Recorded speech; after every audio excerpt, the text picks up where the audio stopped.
And then she told you about BetterHelp? She was just saying that I should look into Okay. getting back into therapy. She's like, hey, you're sad all the time. Oh. Hey, you might jump off the balcony when I go to work. Can you? And I don't want to deal with it.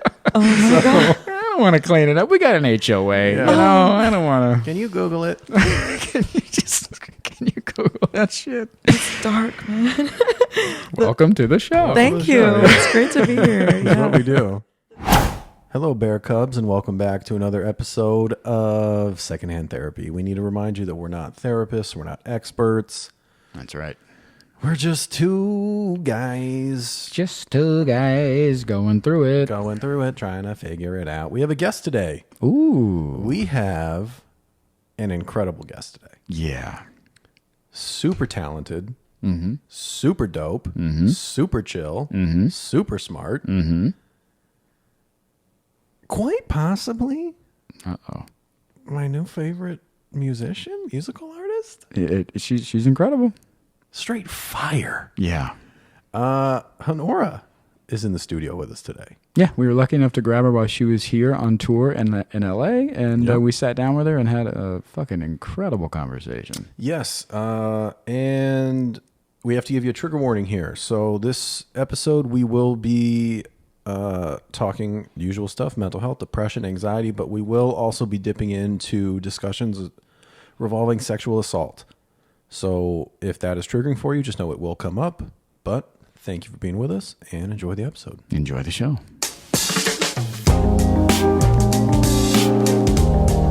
Hello, my little bear cubs, and welcome back. Secondhand Therapy.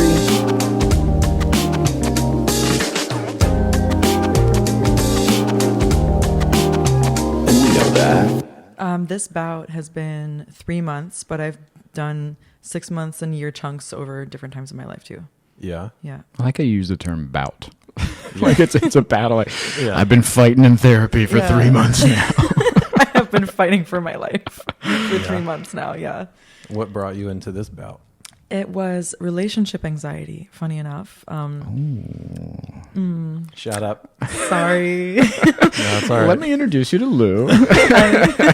Yeah. Yeah, it was relationship anxiety because I had a relationship and about a year ago and it ended badly. There was some, not a bad person, but certainly not dealing with his issues, and it turned into a big mess. There were some addiction things involved in there, and that can get messy really quick. And so just the prospect of getting close to another person again in the context of dating brought actual heart palpitations and like deep self-sabotage. So I thought maybe I should talk to somebody about this. Oh, wow. Yeah. So actual physical reactions to Oh, yeah. these emotions that you're having. Fleeing the scene. Wow. Like dates or what? Yeah. Just like Oh. leaving dates. Yeah. I did that a couple times. Yeah. Hey, good for you. I like it. I like to ghost in real time. At least they know where they stand. There's no Yeah. confusion. Yeah. She's gone. Right on. Yeah, I actually great. talked about something like that in therapy recently in that in ways that when you have trauma in your past, it can directly affect your central nervous system, which can come in like heart palpitations and things like that, anxiety and fleeing. Yeah, So, it's a real body thing for me, the anxiety. It's it feels like there's a real emergency even when I'm just sitting, or at least it felt that way, even when I was just sitting at a table talking to a person over like a salad.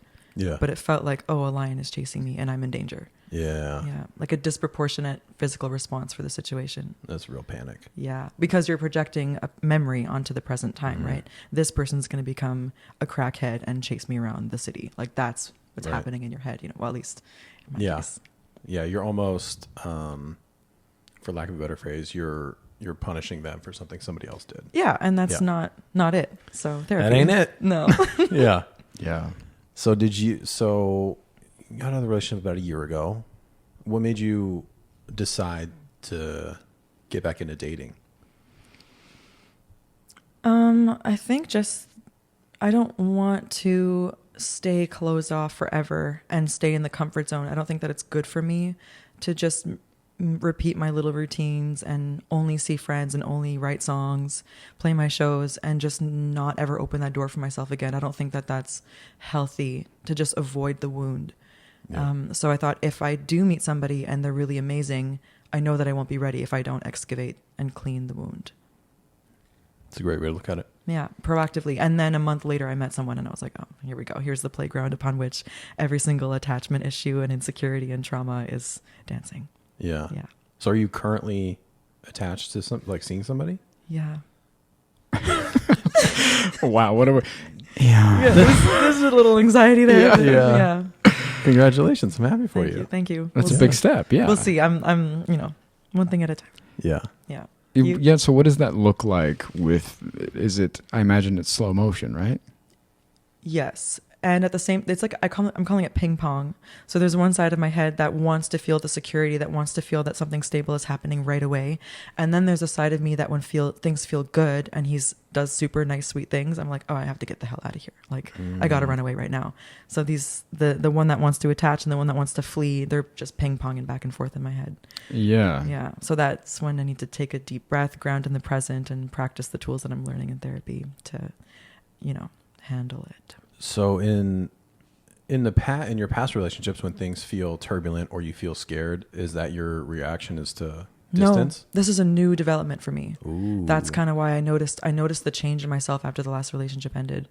And that kind of prompted me to check it out. Yeah. Yeah. So what kind of tools did they give you in therapy? So it's a lot of somatic work, a lot of, instead of suppressing it and, cutting the pain with a joke or changing the subject, like where does... All right. I'm sorry. No, hit me. I've never heard of that. I'm having anxiety right now. She's in my head, man. And where do you feel the anxiety in your body, Lou? All over. I feel like you see me right now. Oh, I'm so sorry. I forgive you. Go ahead. But yeah, for me, it comes up in the chest and in my neck, in my throat, Yeah. and then up to my eyes, even around my eyes. So my therapist will have me tap different areas as something's happening, as an emotion is like fighting its way out of my body, and instead of stopping it to try to hold it together and be the boss lady that I like to think that I am, actually sitting back in my chair and letting it release completely, terrifying. Just letting yourself feel what you're feeling. Letting it happen, letting So it have uncomfortable. like allowing it safe passage to its natural conclusion without fighting it or trying to control it. Don't like that. Don't like that. That is unfucking comfortable. I tell you, I'm a super chill laid back dude. No, you're not. So I don't know anything about anxiety, but that Yeah. sounds uncomfortable. Dude, sitting with anxiety is the worst. I talked about that in therapy recently about, we kind of prefaced it on here a little bit. Like getting comfortable of not fearing your anxiety, because the worst thing you can do is be scared of your anxiety. It compounds. Yeah. Like if you can just all right, I'm going to be anxious for a little bit and just accept it. And it's part of life until it isn't. Super fucking hard, man. Yeah. Super fucking hard. Yeah. Yeah. How you feeling? I think you need to exhale. That's a good call. Good call. Yeah. Appreciate you. Yeah. Yeah, Lou's been doing these new exercises in his therapy. He got a new therapist I guess it's been 3 weeks, 4 weeks now, a month? Yeah, 3, 4, 5, something like that. Yeah, but she's doing something completely different than what he was used to. Yeah. More somatic stuff. Yeah. Yeah. How's that been? Uncomfortable. Yeah, right? Mm-hmm. Do you find yourself like at the edge of crying and then stopping it? I like her. You know what? You need to come back more often. I just love seeing him squirm like this. This is great. We literally, in the episode that's coming out Monday, she has me do this thing where I close my eyes and I visualize like my feelings inside a room, and I go in the room and like ask him, what are you scared is going to happen? And she asked me to go in the room and I said no, and she asked why, and I was like, I feel like I'm gonna have a panic attack and I'm gonna cry, and I don't want to do that right now. So yes, I often feel myself wanting to cry and then not. Yeah. So if not now, when? Never. Okay. Ideally. Okay. The box is shut. I don't want the box to be shut. I'm trying to figure out how to open the box. And right now it feels like the box gets like inched open and then punched close again. Yeah. And I'm trying to figure out how to make that a more graceful process. And that has been a struggle recently. Do you have also like shame on top of that? Like shame about that fact that is happening on top of what that is? I don't know that I feel shame about crying. I did talk in therapy this past week about the idea of how I think most men are programmed with like the be a man thing. And we talked about like times in my childhood that I remember when I didn't want to do something or whatever, and I was chastised for like acting like a girl or doing like those kinds of things. But I don't know if that translates to me feeling shame currently about crying, or at least not consciously. It's possible. I tend to avoid those conversations in therapy, so maybe one day I'll figure it out. Yeah. How about you? Why don't you cry? I cry all the time. Yeah? I cry like 5 to 6 days a week these days. Yeah. And that's funny you say that, because it's just after months and months and months of not being able to access any emotion at all. Even joy? Even joy. Because I was in such a state of survival mode, getting out of the last relationship. Like I said, it ended badly. Yeah. That my body was stuck in like a freeze. I was like in a survival mode sort of thing. And I didn't feel safe enough to let it discharge and like complete the circle, so to speak. So I had a hard time feeling much of anything at all. So what's been happening is I would go to my therapist's office, sit there and talk at her, report to her. And then 45 minutes into the 50-minute session, then a little tear would come. And then the following week, it's 35 minutes, and then 30, and then 25. And then the last session I had right before I flew out here, I sat down, and in like 3 minutes in, it just started bawling. And she went, okay, we're going to tap here. We're going to put our hand on her chest. Deep breath, put your back on the back of the chair. And then, we took it from there. Yeah. Was that uncomfortable? Yes. Yeah. But I felt light as a feather afterwards. Yeah. Yeah. Are you more open now in therapy with crying and things like that? Or are you more open with your emotions just in general? Yeah. I think that now the floodgates are open, and it's, I feel kind of like going through a second adolescence in a way. I don't know if that was an emotional time for you guys, but interesting. It kind of feels like another adolescence, and a lot of things that I had shut off in myself to survive what I was going through are like, we've been waiting for you, Yeah. Yeah. So there's laughter and there's crying. Yeah. Same time. Oh yeah. Oh yeah. Yeah. That's the best way to do it. Yeah. Yeah. Yeah. So you're kind of like reprogramming. Yeah. Good for you. I'm remembering. Yeah. Yeah. Is it hard? Yeah. Yeah. It's very hard. Have you struggled with accessing memories? Yes. So a few years back, how old am I? 11 years ago. I'll give you a content warning for your viewers. Content warning. I was raped when I was 18 years old. Yeah, it happens to a lot of us. And the first year after that is a blur, a literal blur. And I only started accessing the details of that maybe a year later. And, I would have like flashbacks. That was a big one. Nightmares and flashbacks was a big thing. And with that came some really dangerous impulsions and intrusive thoughts that I was lucky enough to be able to white knuckle through not acting on, like self-harmy stuff. Yeah. And then one day I just got really angry that my life was in shambles, and anger is a really great way to shake the rain off, and then once I was angry because what happened wasn't my fault and my life shouldn't be a mess right now. That's not fair. That was unjust what happened. Once I hit anger, then I was able to feel the grief and the sadness and the, all the other things, that disappointment and violation, all the things that come with something like that. And it was a lot. So I started writing songs to kind of process and cope with that, and then perform those songs. And that's when things started to really unlock for me after that major trauma, like major traumatic event in my life. Were you writing about those situations and those emotions and then performing those? Yeah, I was. Yeah. And at first I didn't have the courage to say explicitly what it was I was writing about. So it was cloaked in really obtuse metaphor. And then one day I wrote this song, and the chorus is just, "It wasn't my fault." Yeah. Repeated. It wasn't my fault. Like just repeating that.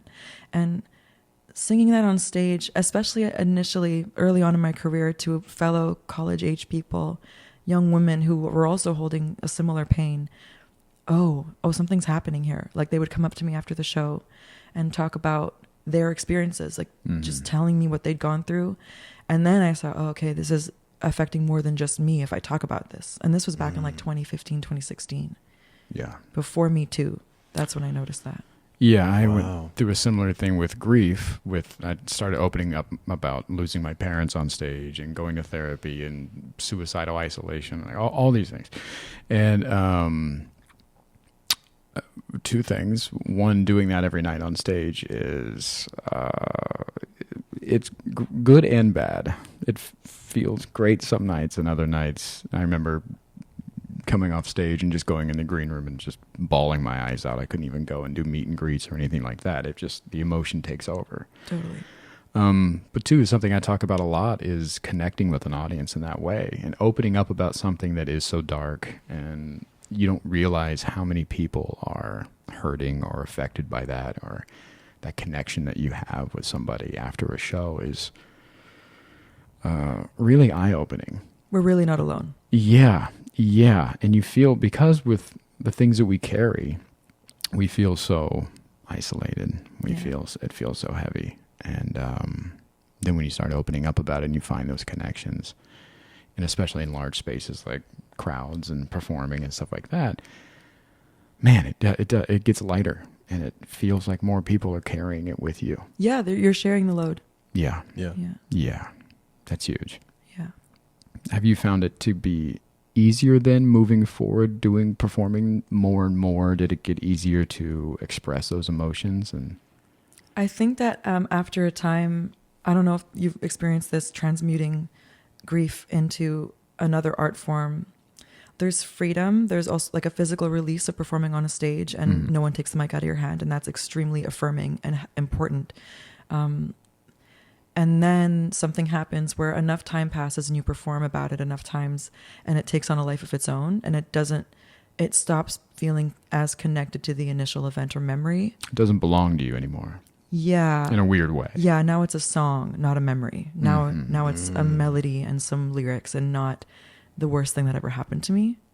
Yeah, it belongs to a lot of other people now, because they're connecting, they're relating, that connection is taking, again, it's getting carried by more and more people, and so it's less yours. Exactly. It's less about reliving or trying to transform the experience, and it's more about the new thing and moving forward and not staying stuck in the past, for sure. Yeah. I noticed that with my short film, I wrote it about grief, and when it was on paper, it was like this horrifically personal thing that I didn't want anyone to read or anyone to ever see. And now it's a short film, and I watch it, and it feels so separate. Removed? Yeah.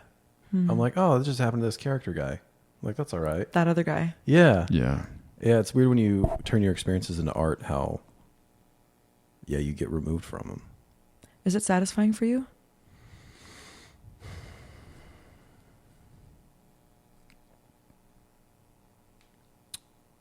Professionally, yes. Personally and emotionally, I think so. Yeah. Yeah. It's different though, right? Yeah. It's different than you expect. Mm-hmm. Yeah. How about you? Satisfying? Initially, yeah. And then Yeah. it became my job, and that kind of threw a wrench into things for a minute. But yeah, I think like jumping around on stage with a live band behind you puts you back in your body when you're stuck in like a memory loop or a trauma loop. It's a really good way to get back into the present, for sure. But that's a totally different medium than filmmaking. Yeah. Totally different. Yeah. Same company, different division. Yeah. Yeah. Since speaking out about the trauma and everything else, do you feel the pressure now to have a voice for that moving forward? That happened for a while. Yeah. I also spoke on television and on radio a lot where I'm from about it. And then this funny thing happened. Like, it stopped having the same weight in my world as it did, because enough time had gone by, and maybe because the truth had been spoken. There wasn't any smoke and mirrors over the experience anymore. There was no more shame. Yeah. And when that went away, I stopped feeling the need to talk about it as much. And I naturally gravitated to other subjects in my work. So now I answer the questions I feel like answering, and it comes up, and it's good that it comes up, because the problem still persists. Yeah. Yeah. But it doesn't feel like I'm ripping at a scab every time I sing the songs. Like I thought it might feel that way, but it doesn't. I want to ask you a question. Okay. I don't know if this is appropriate, and I also understand that this is coming from a straight white male brain. Hit me. Do you think, because we talk about grief a lot because it's something that we share, and how it's never something that goes away. Yeah. The pain of being the victim of sexual assault, is that something that you can ever heal from, do you think?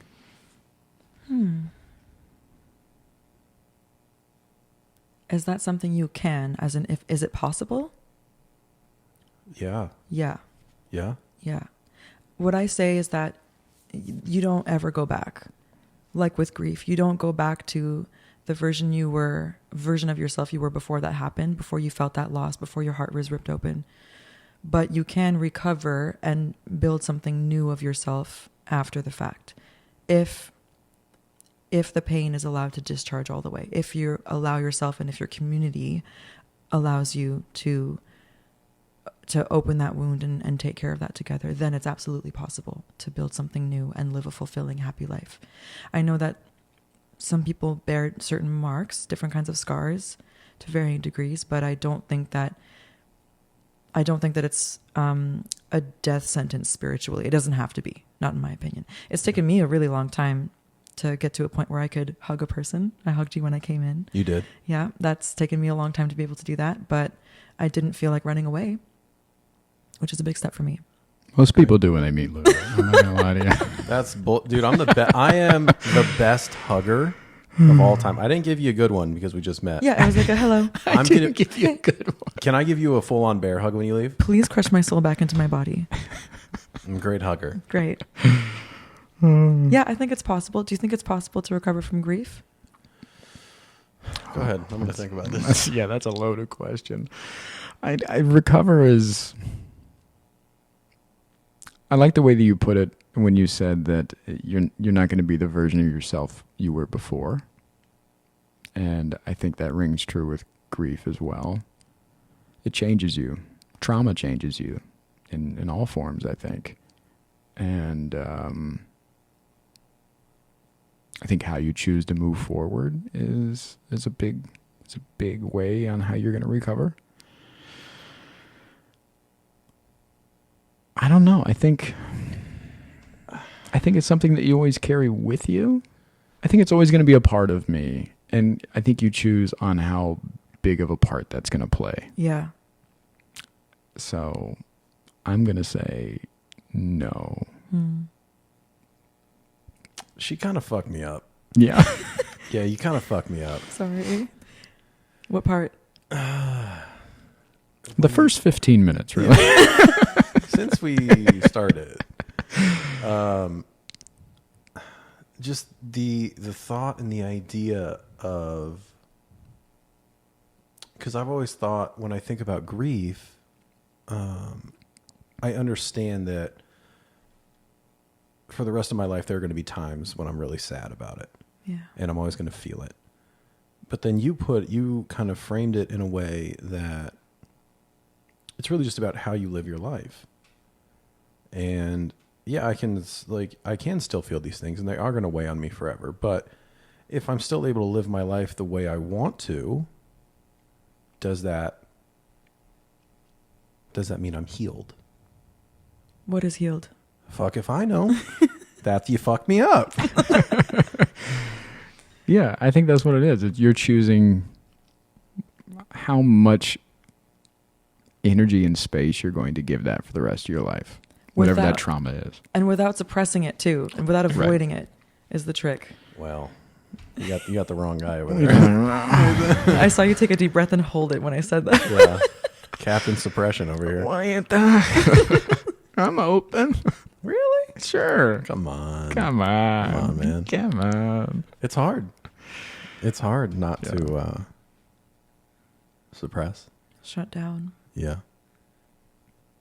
And fuck. But that mechanism is there for a reason, to protect you. Your protectors. Yeah. As long as they're useful. And then when they're not, then that's when I dug. Yeah. That comes up in therapy a lot. Like in the instances when she's like, "Hey, let's go in the room." And I go, "Absolutely not."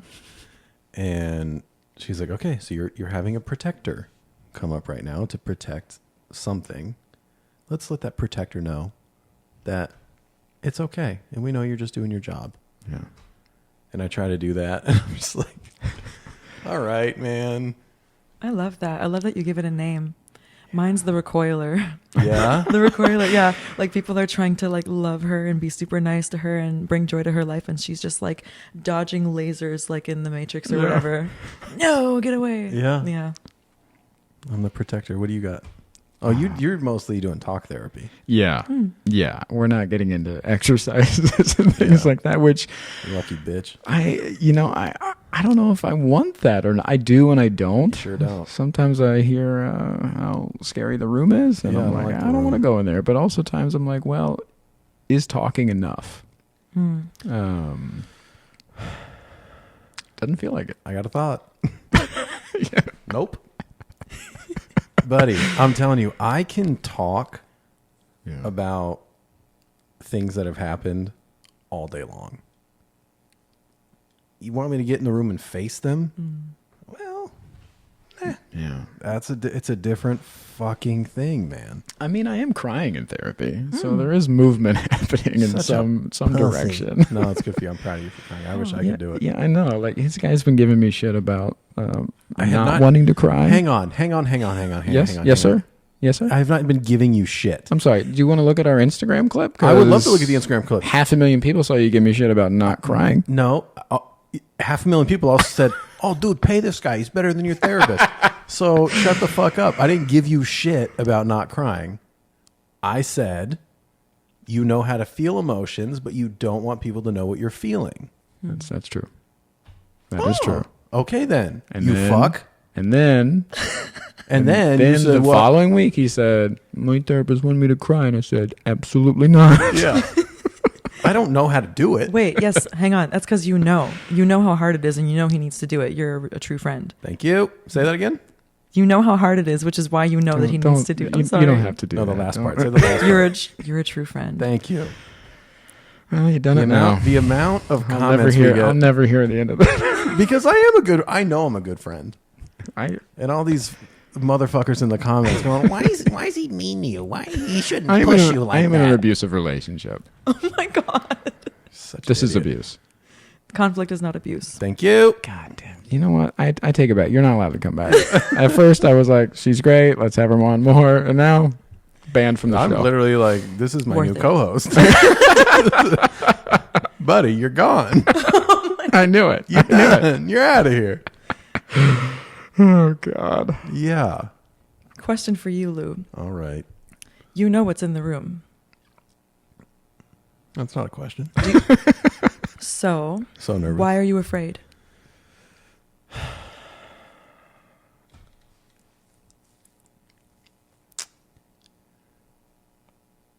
I'm afraid of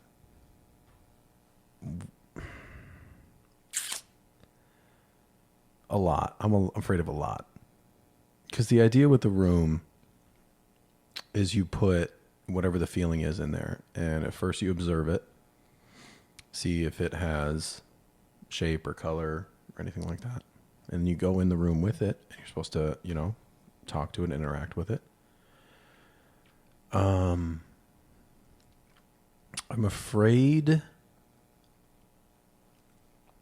I'm just afraid it's going to be too much. And like I've talked about recently, I haven't had a massive panic attack in a while. And I just don't want to do it. What's a while? A couple years, 2 years. Oh, so you're afraid that it's gonna take over. Mm-hmm. Oh. Yeah. And I remember what that's like because I used to have a massive panic attack twice a day. Oof. And I haven't done it in a while. And I don't want to do it again. Do it. You make it sound like it's a choice. I don't want to do it. I don't want to do it. And I know I will eventually because it's part of the work. And if I'm serious about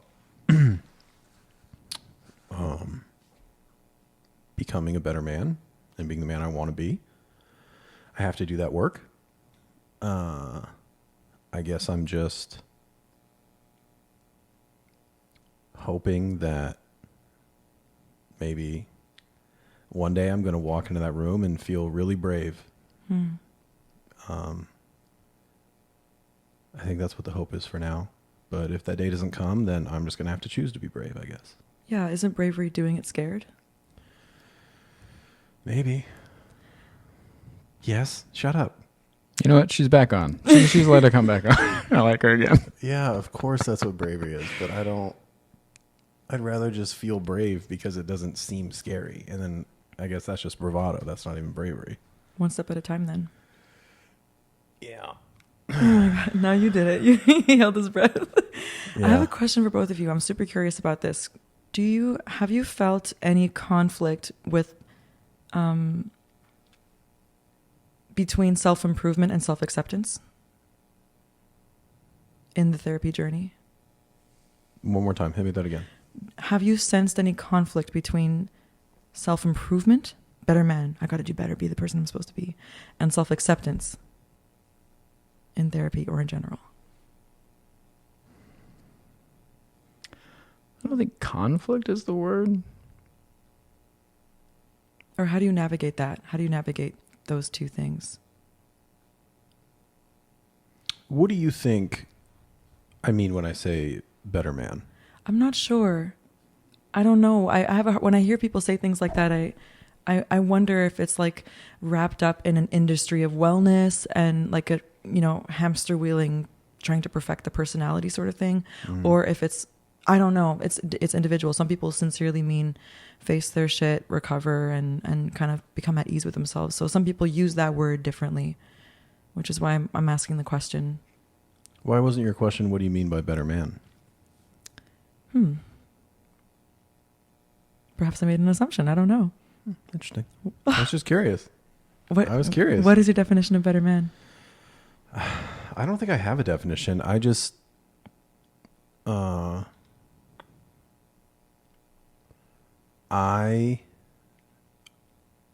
not perfect.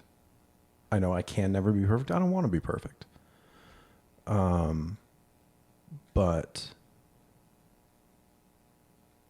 I can be a better man in the sense that I don't think I'm who I deserve to be yet. I struggle with empathy because I overthink. I struggle with communication because, as you mentioned, I tend to lean toward joking. I said that? Yeah. About you? You said that about you. Yeah. Yeah. So we share that. And I know I'm a good person. I know that I have a lot of kindness in me. I know I have a very big heart. I think I deserve to let that be more accessible to the people in my life and not be so guarded. So that's what I mean when I say I want to be a better man. But I think your question makes a lot of sense because I do think the root of self-improvement is self-acceptance, because I do think that self-love is the foundation of the work that the three of us are doing. And I think self-love, if you have self-love, I think that really is going to spill over in all the other aspects of life. Michael? I think two things. I think one, when you kind of touched on it a little bit, saying this idea of what self-improvement is now and this wellness culture that we live in, I think it is very trending. I think it does get overused a lot, this idea of getting better. Everybody wants to, quote unquote, get better now, and they're just marketing a lot of stuff to us. And better how? Better at what?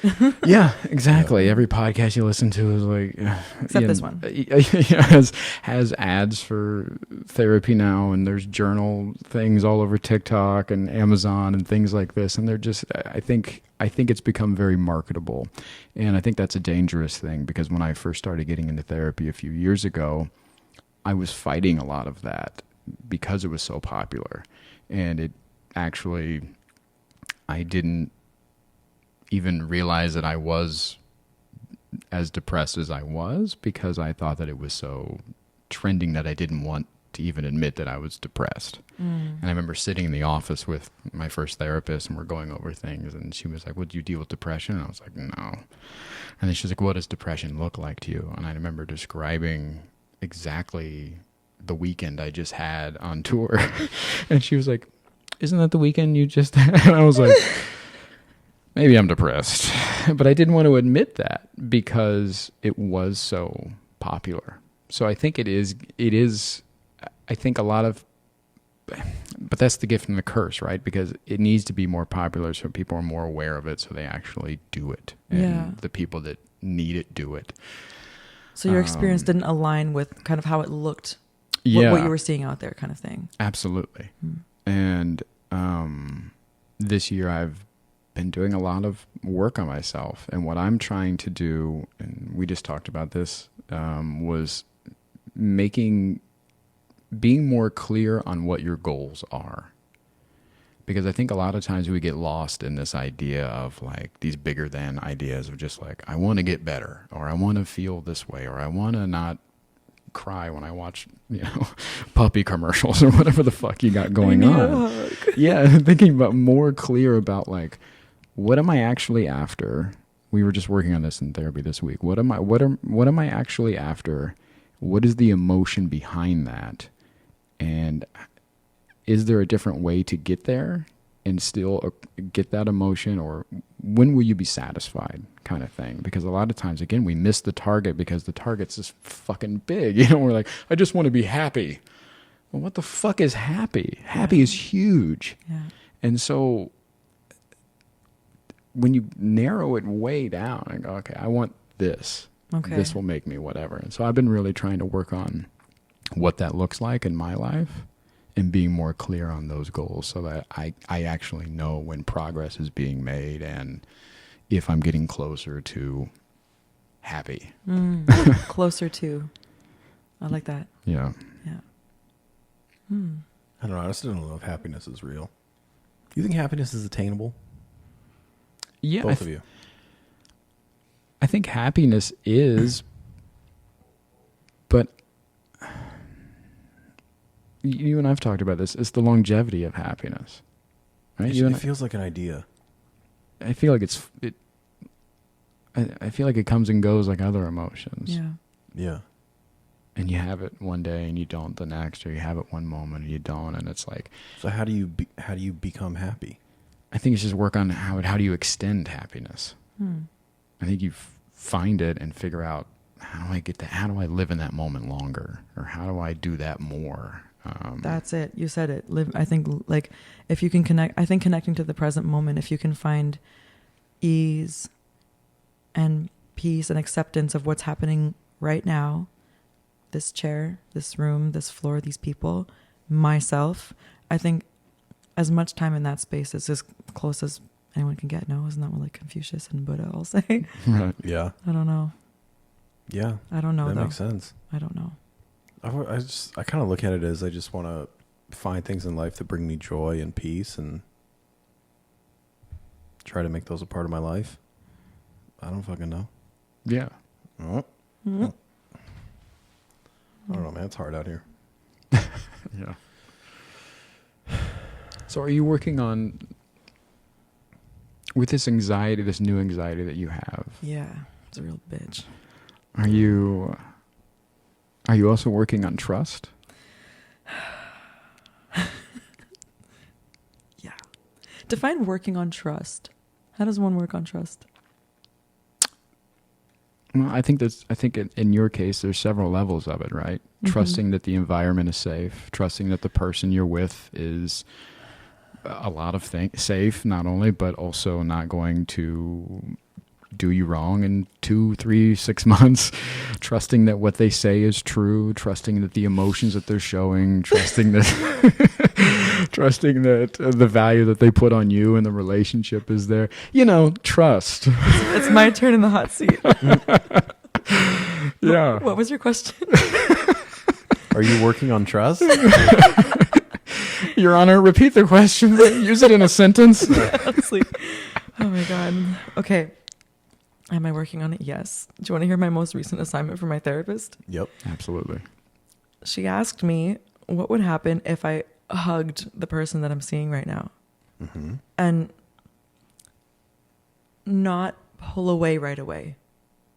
Yeah. So my tendency has been hug and either, okay, that's it. I'm good. That's been enough for, like, not even because it was enough and I've enjoyed the hug, but just because that's enough. Like, no, I don't want to get any deeper into this. Or go limp and dissociate until the other person has finished their hug.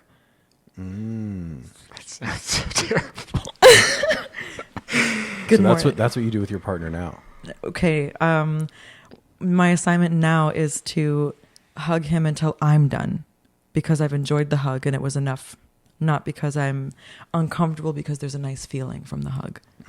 And don't talk through it and don't make jokes while it's happening. So you can't hug and be like, was it good for you? You know what I'm saying? Like I can't do any of that. I have to just like hug and relax into the hug and trust that he's going to let me hug him until I'm done. And then he's not going to exactly whatever fear it is that he's going to switch or run away or whatever the thing is, you know? Did you do it? I told him that I was supposed to do it. So the question was, did you do it? No. You didn't do it? No, I'm in LA right now. He's That's a all the good way excuse. in Montreal. Yeah. Yeah. We hugged over Skype. It was nice. Safe distance, you Yeah. know? Yeah. I trust Skype. Baby steps. Are you going to do it when you see him again? Yeah, I'll give him a hug. I'll give him a proper hug. I'll try my best. Good for you. Yeah. Sorry, go on. What's your baseline of trust? Do you operate like, for example, do you feel that people have to earn trust, or you give trust until they lose it? Or is there a middle ground? The second one. You give trust until they lose it? Yeah, which is probably a problem. That's what I want to do. I'm the opposite. I give trust before it's earned, and then I'm devastated when I like learn that this person I met 2 weeks ago is like actually not my best friend. Because I want to connect so much, but I don't put it in the right place sometimes. That seems so much better. Are you sure? Yeah. Okay. Because I've always operated that trust has to be earned. Well, it does. Does it? Because I feel like that's me. I could rob your Projected- place right now. Yeah. You could. Projecting. I feel like that's me projecting my insecurities or whatever onto them. Like, you got to earn this from me. Why? Are you trustworthy? Very. Okay. But I feel like everybody's always Well, you live in LA. yeah, and I'm Italian, so. Hey, me too. Half. Hey, Paisan. yeah. So, yeah, I've always operated like trust has to be earned. And I just feel like that's it's kind of a callous way to go into a relationship with a human being. And like you're already mistrusting them. I'm already keeping them at a distance for no reason at all, other than that's how I think I should be. When I think your way of Okay. giving trust seems to be a more pure way to go into connecting with another human being. I think it's naive, and I think that in romantic relationships I do it your way, and with friendships and professional partnerships it's the everyone's my best friend way. But in romantic relationships there's a bit of a wall. When you say naive, does that mean weak? I think it means unresearched. Like Okay. there's missing data, and I've given a person access that they haven't earned. To your point. How long do you think it usually takes you to trust somebody then? A romantic partner that you feel they have to earn it. I don't know. I don't have like an official number, and I'm also a really unreliable data point. Yeah. Yeah, because I'm traumatized. Yeah. Me too. Yeah. Do you think it's possible to fully trust another person?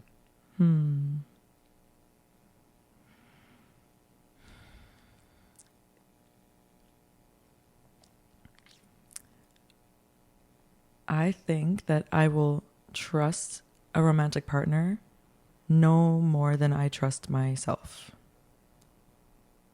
So because I've at times viewed myself as someone who has acted against her values or best interest, like in my last relationship, staying longer than I should have, for example, I've inadvertently fostered a distrust of my own judgment or an ability to act in my own towards my own health and safety. So how can I trust a person in front of me if I don't trust my own actions, my own instincts? Yeah. So self-trust something you're working on as well? Yeah. That's part of the hug thing. Like, when am I done with the hug?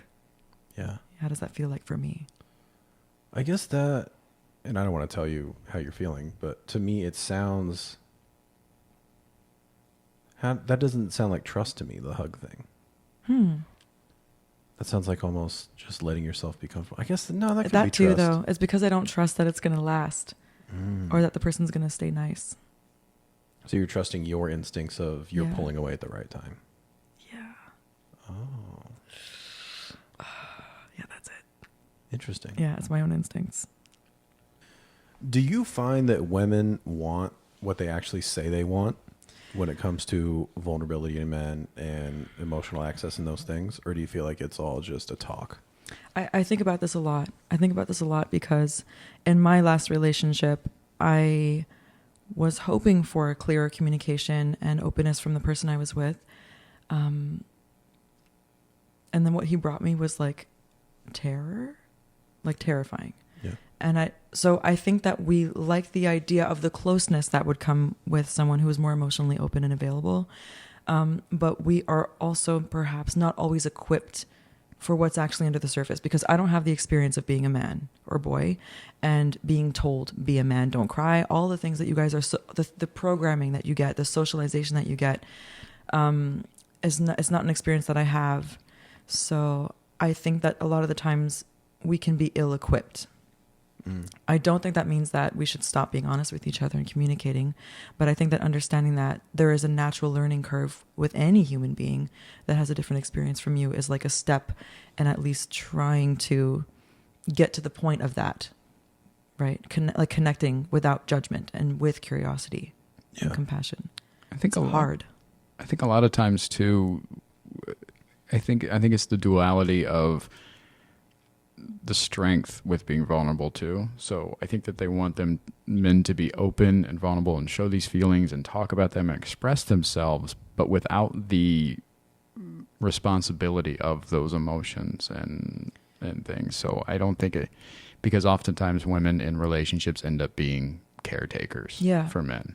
And I think it adds another layer of like, oh, I'm already doing X, Y, and Z, and now I got to hear about him feeling, this way or that way about work or family or this or that, and it piles on instead of just being an addition to or whatever. Hang on, this is a breakthrough for me.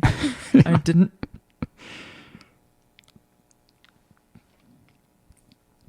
Okay, yeah, I never realized, but that was a part of it in my last relationship too. Yeah. Caretaker. I knew that I was a caretaker, but I didn't realize that was a factor in my lack of space. Like I wasn't able to hold space for the emotions that were happening because I was tapped out. Yeah. I think that we want that. I think that we want the emotional side that you're talking about. Yeah. And I think it's really hard. Yeah. Yeah. I talked about that with my last therapist.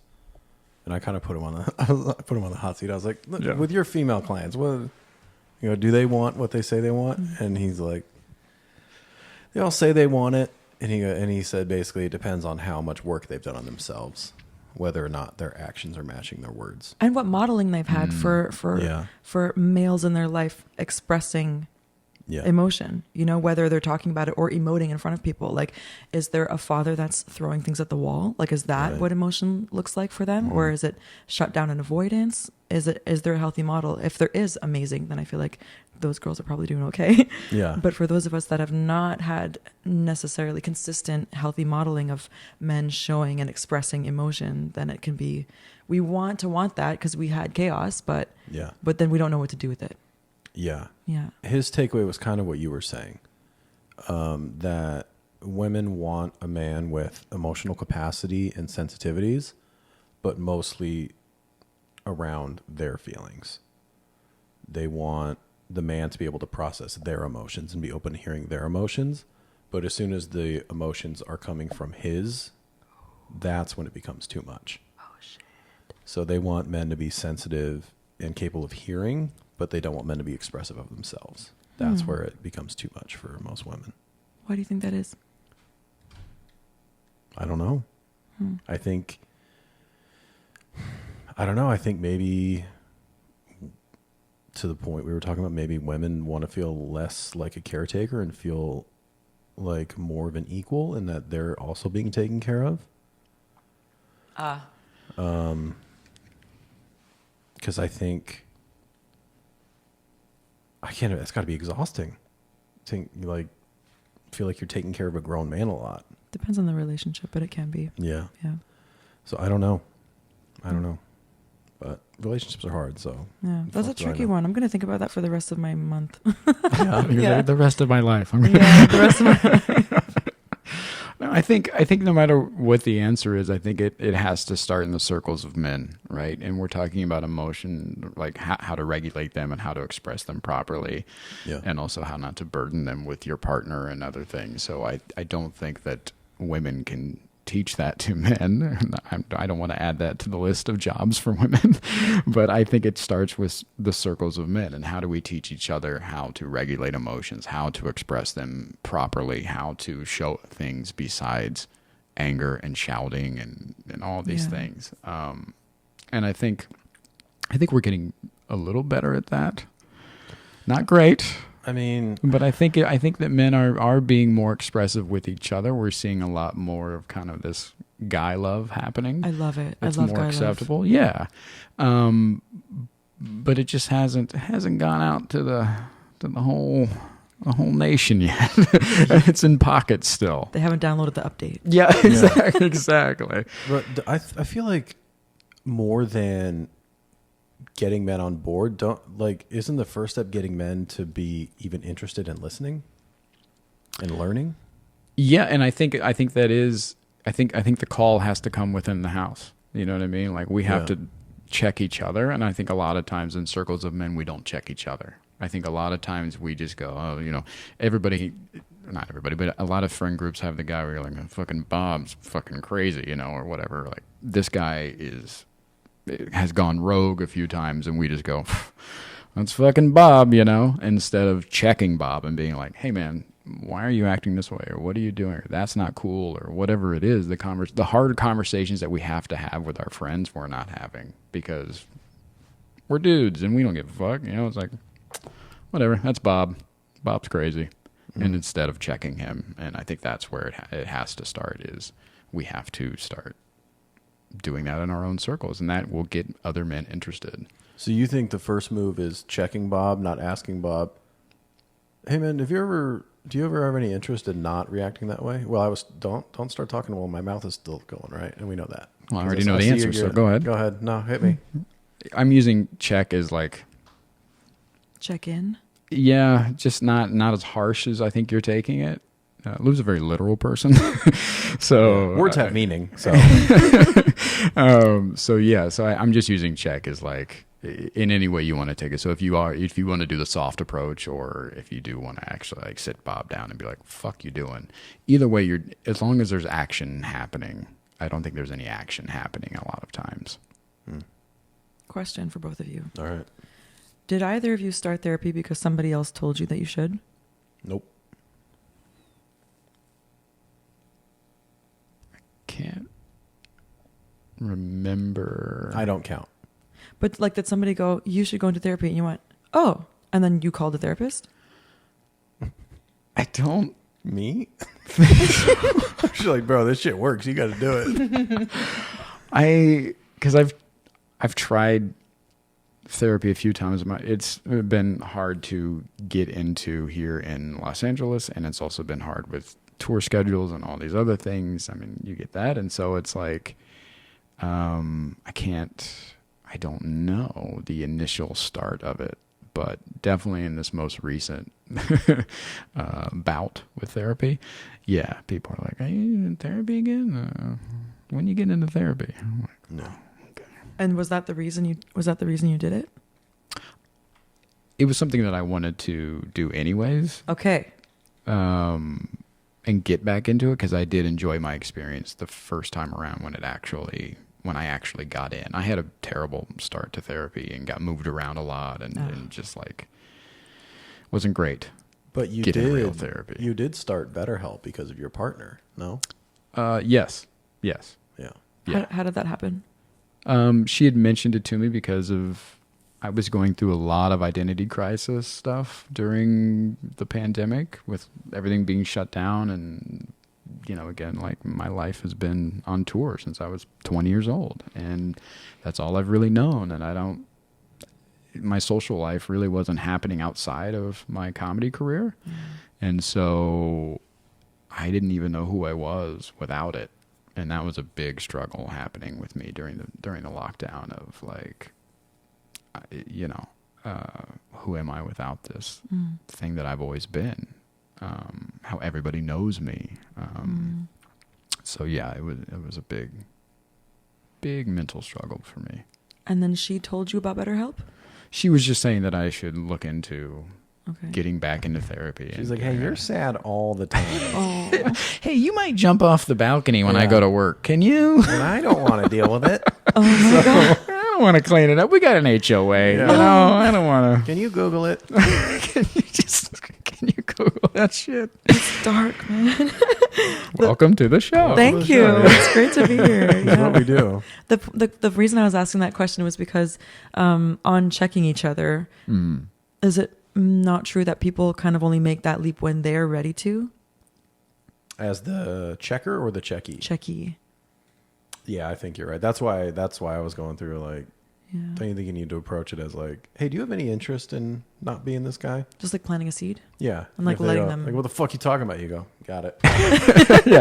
I think therapy is a lot like sobriety. They got to want it. Yeah. You just can't be like, you should stop drinking. They're like, what the fuck? Never. I was like, no problem solved.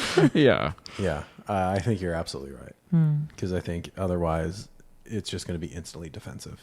Yeah. That's hard because there's shame, right? Yeah. Because it's taken less as a crutch and more as criticism, I think. Ouch. I've got something for you before we get out of here. What does happiness look like for you? I love this question. I love it. Because for me, like initially, I would have 6 years ago, I would have said performing, like singing songs on stage with my band. That's it. And then that became my job. And then it became my identity, which you know about. And then I was like, okay, well, the other 23 hours of the day, what am I going to do? Yeah. So when I started feeling numb on stage, then I was like, oh, okay, no, I need more balance in my life. I can't exist only for this one thing. And so I started like listening to music outside of my genre, going to other people's shows, going to see other types of shows, comedy, theater, making new friends, like cooking dinner for people in my home, which I would never do. Like my home has been just like a storage closet for musical instruments and merch, but like actually setting up my home in a way that I could receive guests and then making them dinner and lighting candles and, serving other people and holding space for each other and loving each other in that way has been really, really beneficial. The balance, having a balance of the rock star on stage and like the, friend mom, and like going for walks and visiting the town and just doing stuff that is not only about work has been really, really beneficial for me. Because when my identity and ego is not wrapped up in perfecting this one skill, this singer thing, and I can allow myself the space to be a full human being without all of that, what a relief.